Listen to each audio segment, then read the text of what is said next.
Okay, so the analysis of the samples are already done. So before I describe how to save, let me just briefly describe what happened here. So we have two samples, 133 and 134. So you can notice that the samples um, have no or have very small amount of mercury, except for the first trial of the first sample.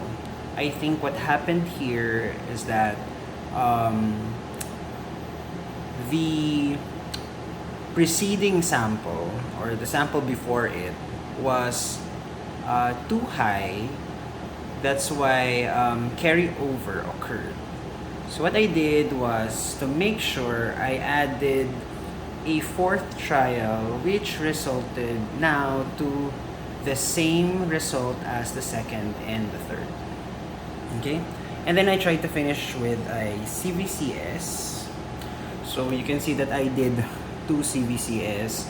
The first one, I was not able to obtain a recovery within the acceptable range, but the second one was within acceptable recovery.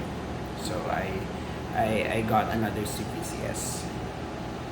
Okay, so how do you save your analysis? Simply press on this drop down tab, save, and then label it with your file name. So this, what I'm going to label it with calibration, with QC, with ballast water.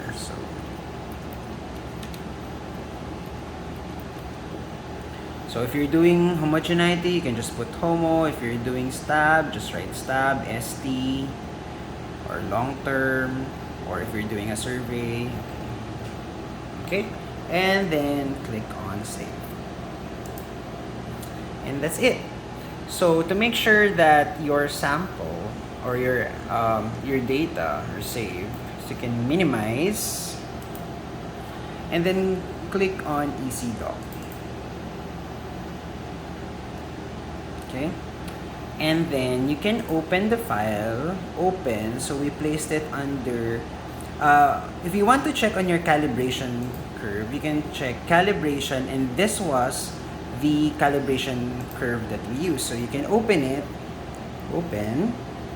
and you'll be presented with this. Okay, so simply move this to the right, and you can see the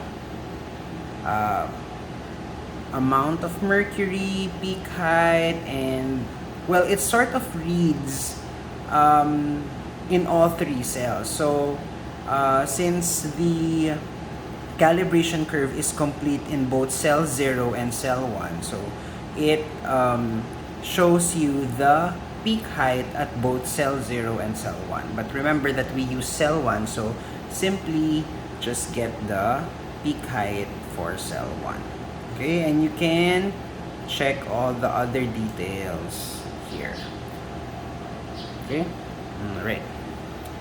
If you want to check on your samples, so simply go to 2021. Well, that's the sample folder, and then go to this file name and click open, and you'll be directed towards the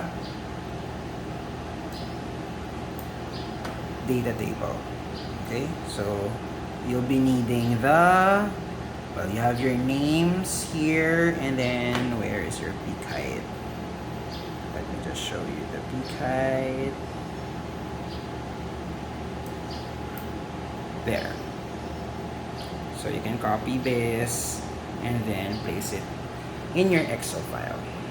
Okay, so maybe next time I'll try to show you how to print and export your files. But for the meantime, that's how you save.